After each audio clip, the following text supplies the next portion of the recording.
Hello అందరికీ, అందరు ఎలా ఉన్నారు? బాగున్నారా? మేమైతే చాలా బాగున్నామండి. అయితే మన ఛానల్ని ఫస్ట్ టైం ఎవరైనా చూస్తున్నట్లయితే ప్లీజ్ సబ్స్క్రైబ్ చేసుకోండి. అలానే ఈ వీడియో మొత్తం చూసి మీకు ఎలా అనిపించింది అనేది కామెంట్ సెక్షన్లో కామెంట్ చేయండి. అలానే ఈ వీడియో నచ్చితే ఒక లైక్ చేయండి. అయితే అప్పటికప్పుడు స్వీట్ ఏమైనా తినాలి అనిపించినప్పుడు ఇలా ప్రిపేర్ చేసుకోండి, చాలా బాగుంటుంది. చిన్నపిల్లల నుంచి పెద్దవాళ్ళ వరకు ఎవరైనా తినవచ్చు.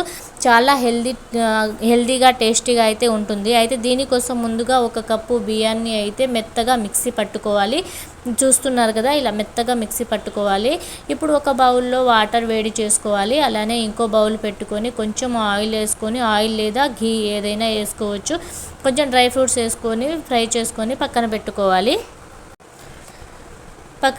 తర్వాత ఇంకో కడాయి పెట్టుకొని అందులో కొంచెం నెయ్యి వేసుకొని మనం ముందుగా మిక్సీ పట్టుకున్న బియ్యం పిండిని అయితే అందులో వేసుకొని కొంచెం ఒక 5 మినిట్స్ వరకు అలా ఫ్రై చేసుకోవాలి. ఎందుకంటే పచ్చి వాసన అనేది పోతుంది.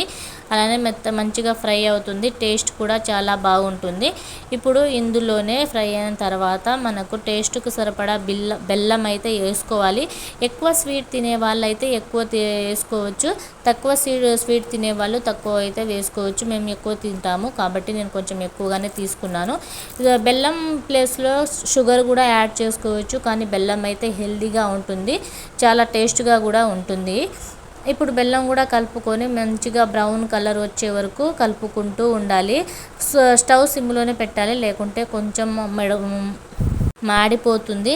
ఇప్పుడు ఇందులోనే మనం ముందుగా వాటర్ని వేడి చేసుకున్నాం కదా, ఆ వాటర్ అయితే పోసుకొని మంచిగా ఉండలు లేకుండా అయితే కలుపుకోవాలి. ఇలా కలుపుకుంటూ ఉడికించుకోవాలి, లేకుంటే కలపకుండా అలానే వదిలేస్తే స్టవ్ అయితే సిమ్లో పెట్టాలి, మాడిపోతుందన్నమాట. ఇలా మాడిపోకుండా కలుపుకుంటూనే ఉడికించుకోవాలి. చూస్తున్నారు కదా, ఉండలు లేకుండా కలుపుకొని మంచిగా బెల్లం కూడా కరుగుతుంది. ఇక్కడే మంచిగా కలుపుకుంటూ అయితే ఉడికించుకోవాలి. ఇలా మంచిగా ఉడికి దగ్గరకు అయితే పడుతుంది. ఇక్కడే ఒకసారి టేస్ట్ చేసి కూడాను మీకు బెల్లం అంటే స్వీట్ తక్కువ అయితే స్వీట్ కూడా యాడ్ చేసుకోవచ్చు, అంటే బెల్లం లేదా షుగర్ కూడా యాడ్ చేసుకోవచ్చు. ఇక్కడే చూసారు కదా, ఇక్కడ ఉడికి మంచిగా దగ్గరకు అయితే పడుతుంది. ఇలా ఉడుకుతున్నప్పుడైతే స్మెల్ కూడా చాలా అంటే చాలా బాగా వస్తుంది, ఎందుకంటే నెయ్యి వేసి ఫ్రై చేసాం కదా, స్మెల్ అయితే చాలా బాగా వస్తుంది. ఇలా దగ్గరికి పడింది కదా, మంచిగా ఇలా దగ్గరికి వచ్చేసింది. ఇప్పుడైతే ఈ స్టేజ్లో ఉన్నప్పుడైతే స్టవ్ ఆఫ్ చేసుకోవాలి. చూసారు కదా, మంచిగా దగ్గర పడింది. ఇప్పుడు స్టవ్ ఆఫ్ చేసుకొని ముందుగా మనం ప్రిపేర్ చేసుకున్న డ్రై ఫ్రూట్స్ వేసుకోవాలి. అలానే పైనుంచి కొంచెం నెయ్యి వేసుకొని కలుపుకోవాలి. ఇలా కలుపుకుంటే చాలా అంటే చాలా టేస్టీగా ఉంటుంది. డ్రై ఫ్రూట్స్ అయితే నాకు కొంచెం మాడిపోయాయి, మీరు అయితే కొంచెం చూసుకోండి.